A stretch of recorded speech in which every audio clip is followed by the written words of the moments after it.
Questions? You mentioned the senators that are here, Mr. President. Do you personally approve of the deal that's happening right now on Capitol Hill to end the government Well, it shutdown? depends what deal we're talking about. But if it's a deal I heard about, that's certainly, they want to change the deal a little bit. But I would say so. I think based on everything I'm hearing, they haven't changed anything. And we have support from enough Democrats. And we're going to be opening up our country. It's too bad it was closed, but we'll be opening up our country very quickly. Mr. President, that deal does reverse the mass firings your administration put through during the shutdown. Did you sign off on that, and will you abide by that if this passes? Well, I will be. I'll abide by the deal. The deal is very good. We're not going to be giving $1.5 trillion to people that came in from jails and from, the gangs and drug dealers and all of these others that they wanted to be given health care, which would have hurt our health care system. I hope that we're going to be able to have a health care where Lindsay and I were discussing it, Jim and I were discussing it, and Katie, we discussed it.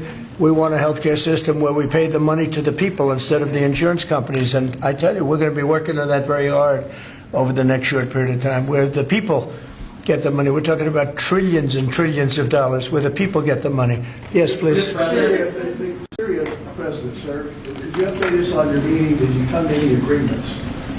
Say it. With the leader of Syria you Yeah. had earlier, did you come to any agreements today? Well, I've had an agreement with him. He's a very strong leader. He comes from a very tough place, and he's a tough guy. I liked him. I get along with him, the new president of Syria. And we'll do everything we can to make Syria successful, because that's part of the Middle East. We have peace now in the Middle East, first time that anyone can remember that ever happening. And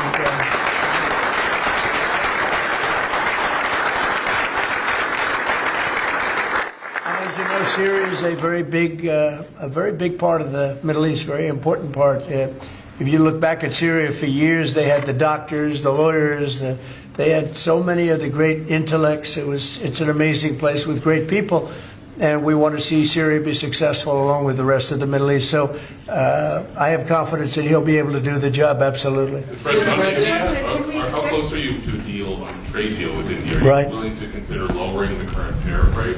Well, right now the tariffs are very high on India because of the Russian oil, and they've stopped doing the Russian oil. It's been reduced very substantially. Yeah, we're going to be bringing the tariffs down. What kind of level are we talking about here? I mean, How at close some are you? point, we're going to be bringing them down. Without tariffs, this country would be in such trouble, as they were for many years. That's why we owe $38 trillion. And one of the things we're going to do, we're going to issue a dividend to our middle income people and lower income people of about $2,000. And we're going to use the remaining tariffs to lower our debt. We're going to be lowering our debt, which is a national security thing. So we're doing a lot of good work. And the numbers were reported so incorrectly. $18 trillion. By the time my first year ends, we're going to have over $20 trillion of investment coming into the United States. It's unheard of. We have AI factories. We're leading China by a lot. We have cars and car plants coming in by more than we've ever had built before. All of that would go away if we lose the tariff case. So all of it would go away. So they're not giving the right numbers. It would be an economic disaster. It would be a national security disaster if we lost the case in the Supreme Court. Do you think so? Daniel? President, back to that tariff Yes. rebate, this is an idea that you've been talking about for months. This is going to directly Yeah. positively impact millions of Americans.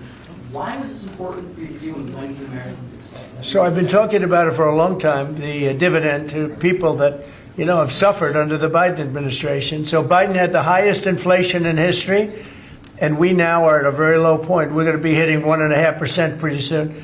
So we're at a low point, and he was a high point. We did that.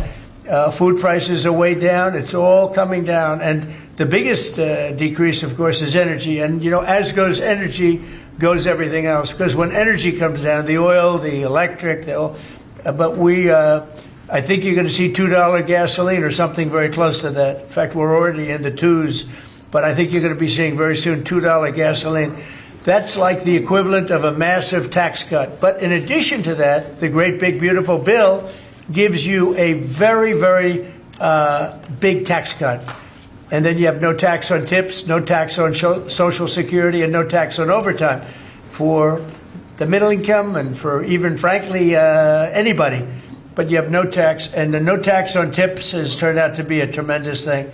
But when you think no tax on tips, no tax on overtime, and no tax on Social Security for our seniors, it's the great big beautiful bill, which has been mischaracterized, but now people they don't want to talk about it because it's so good, the enemy, because it's so good for everybody. It's the greatest piece of legislation ever passed in the history of our country in terms of size. And hence they call it the big beautiful bill, or the one big beautiful. I call it the great big beautiful bill. It's an amazing bill for the middle class. It's an amazing bill for jobs. We've never passed anything like it. And in my first administration, so we had the greatest economy. Everything was good, but we're really outdoing it this time because we have investments coming in largely because of tariffs, and I think because of November 5th, the election result. But we have investments coming in like we've never had before. The deal on Syria, Mr. President, on Syria. Please, behind you. Caitlin, behind you. Thank you, Caitlin. On Syria, can we expect an announcement on a pact between Syria and Israel, or an announcement on them joining the anti-ISIS? Yeah, you can expect some announcements on Syria. We want to see Syria become a country that's very successful, and I think this leader can do it. I really do. I think this leader can do it. And people said he's had a rough past. We've all had rough pasts. But he has had a rough past, and I think, frankly, if you didn't have a rough past, you wouldn't have a chance. He gets along very well with Turkey, with President Erdogan, who's a great leader. Erdogan's a great leader, and very much in favor of what's happening in Syria. We have to make Syria work. Syria is a big part of the Middle East, and I will tell you, I think it is working and really well. We're working also with Israel on, getting along with Syria, getting along with everybody, and that's working amazingly. As you know, Hamas has given us back numerous bodies. It sounds pretty gruesome, but it's something the parents want more than if their son had been living. Hard to believe. I've seen all of the parents, so many of the parents, and getting back the body of their son, their dead son, is as vital to them, as important to them, as if the boy was generally the boy was alive. And as you know, over the last 4 or 5 days, we've gotten a lot of the additional bodies that they said they were going to. They've worked very hard to do that. So we have peace in the Middle East. It's a great thing, and nobody's ever seen anything quite like it.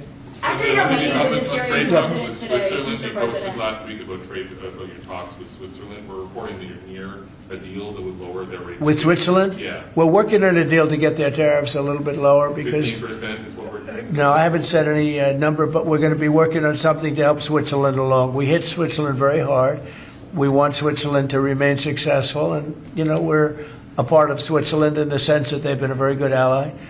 Yeah, we're working on them and some others, and we're working on others to increase them a little bit too. How close is it to Switzerland? Switzerland? What, do you have something to do with Switzerland? He wants to buy a watch. He wants to buy a nice watch.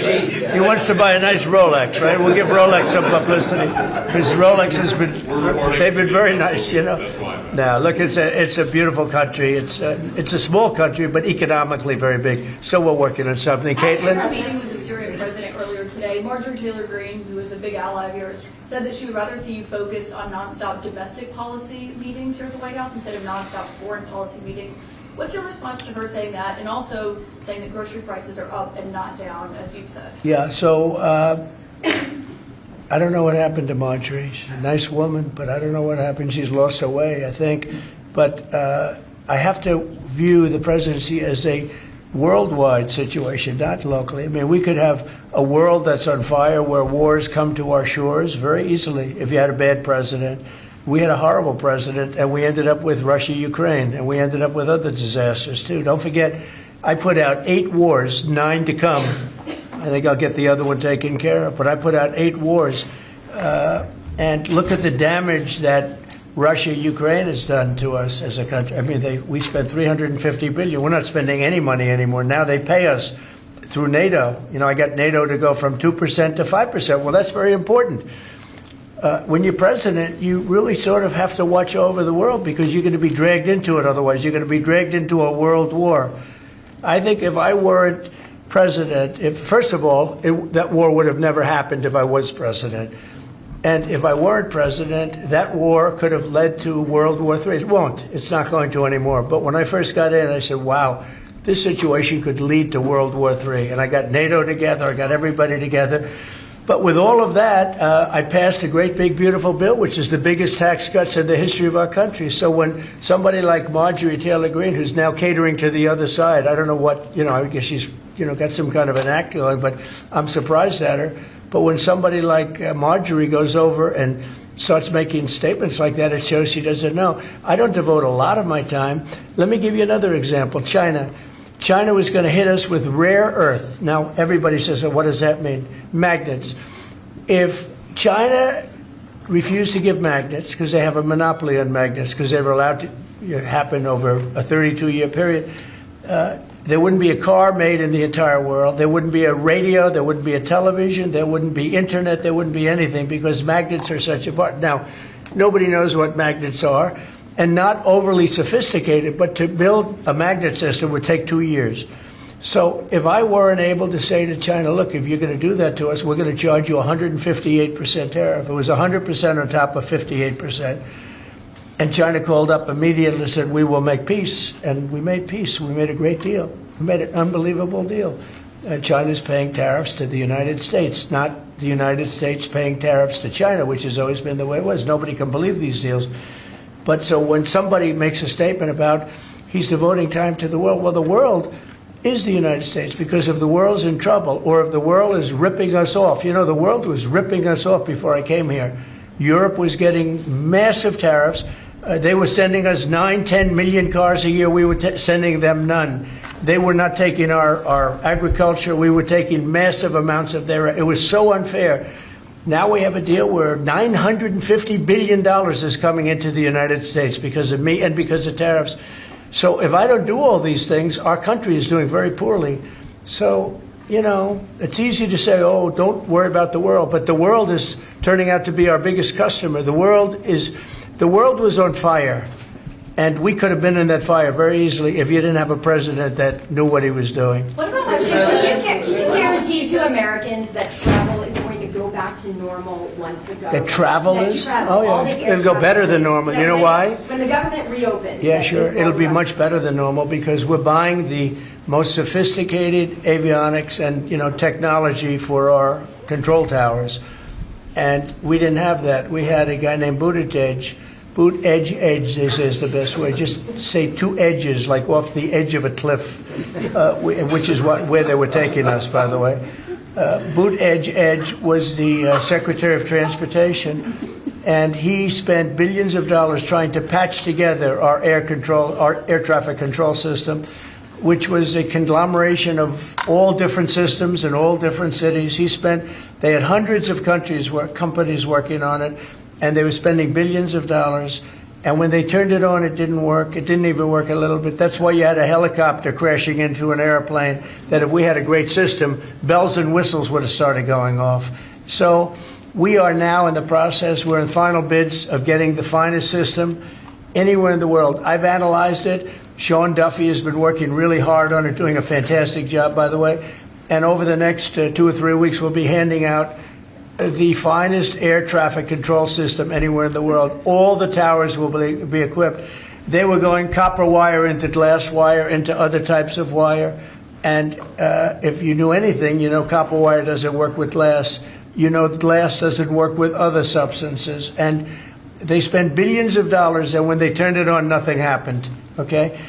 We're getting the most sophisticated, all brand new. All brand new. Every control tower will have the same exact system. It'll be the most sophisticated system by far in the world. And what we've done is we've looked around other countries and we've taken the absolute best systems in every different form, because there are different. You have lots of different companies like IBM and Raytheon and a lot of great companies. They're all bidding, and we're going to pick the best one, and it'll get built relatively quickly. And we are going to have the greatest air traffic control system anywhere in the world. Thank you very much, everybody. Thank you. Thank you.